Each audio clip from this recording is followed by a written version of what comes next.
She said it so casually that I almost didn't register it at first. I slept with my ex last night. The words hung in the air, sharp and metallic, like the echo of a gunshot. I froze, halfway through stirring my coffee, the spoon clinking once against the mug before slipping from my fingers. The silence that followed felt heavier than sound itself. When I finally looked up, she was standing by the counter, arms crossed, eyes defiant but trembling around the edges. Her name was Leah, my wife of 7 years. The woman I thought I knew better than anyone. I managed a breath. "You want to run that by me again?" She blinked, swallowed hard. I needed to tell you. I was with him last night. I didn't plan it, it just happened. Just happened. The same phrase people use when they drop a glass or spill a drink, not when they set fire to a marriage.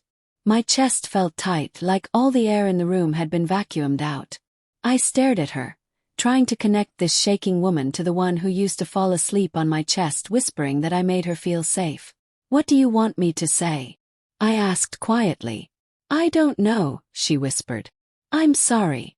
Sorry. That word again, so small, so useless. I leaned back against the counter, trying to slow my heartbeat. My voice came out strangely calm. "So, that's it.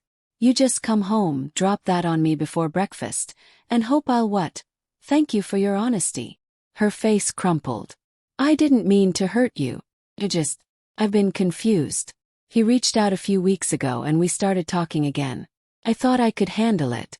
I thought it was harmless." Harmless? I almost laughed. "Leah, you cheated on me. Tell me, was it harmless when you drove to his place? When you kissed him? When you decided our vows didn't matter anymore?" Tears slid down her cheeks. She didn't even try to hide them. "You don't understand. You've been so distant. I tried to talk to you, but you were always working or tired or somewhere else in your head. I felt invisible." There it was, the justification. The twist of guilt back toward me. I'd heard of this before. People who light the match and blame the dry wood for burning too easily. I turned away, gripping the counter so hard my knuckles whitened. The kitchen felt smaller now, suffocating. Every clock tick mocked me with a reminder that this was real. That my wife had been in another man's bed less than 24 hours ago. When I spoke again, my voice was colder. "Who is he, Leah?" She hesitated, then said softly. "Ethan. Course. The ex-boyfriend. The one who used to send her long, poetic texts back when we were dating. The one she said was toxic and out of her life for good." I felt something inside me click.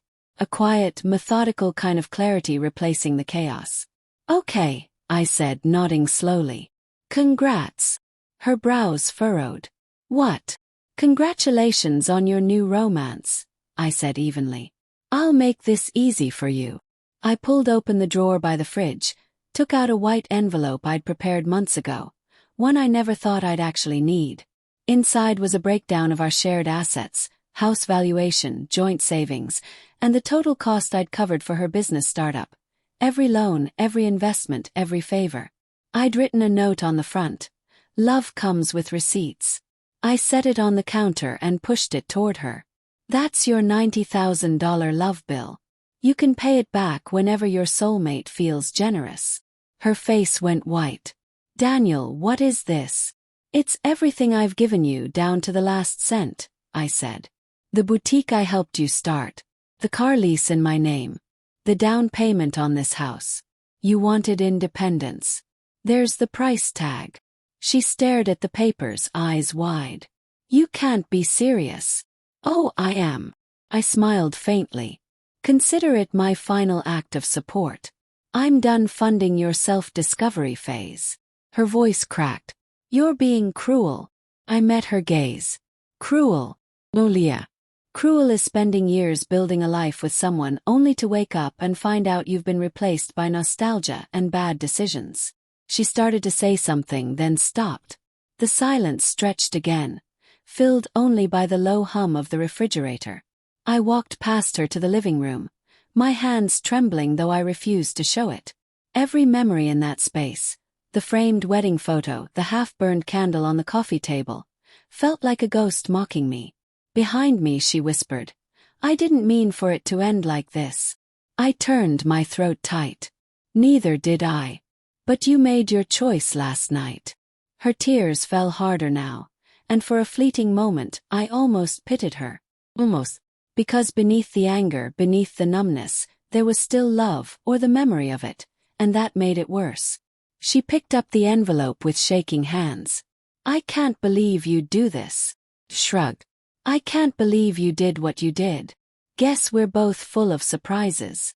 She stood there for a long moment, staring at me as if waiting for some flicker of forgiveness that wasn't coming. Then she turned and left. When the door closed, the silence was deafening again. I sat down on the couch and finally let the tremor in my hands show. The adrenaline drained out, leaving behind something hollow and heavy. For a long time I just sat there staring at the wall. I didn't feel righteous or vindicated, just tired. Because the truth was, no amount of clever revenge could fix what she'd broken. That night I found one of our old photos. Us laughing in the rain, years before resentment had settled in. I looked at it until my vision blurred, then slid it into a drawer.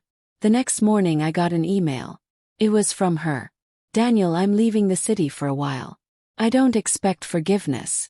But I want you to know that I never stopped loving you. I just forgot how to show it. Take care of yourself. I read it twice, then deleted it without replying. Love, I realized, isn't always killed by hate. Sometimes it just starves quietly under neglect, until the first person who pays attention feels like salvation. But attention isn't love. And betrayal doesn't deserve compassion disguised as understanding. I looked around the empty house. The quiet now strangely peaceful. She'd gone to chase old flames. I'd finally let go of ashes. And in that quiet, I understood something brutal but freeing. Love may come with a price, but closure, real closure, comes when you stop paying it.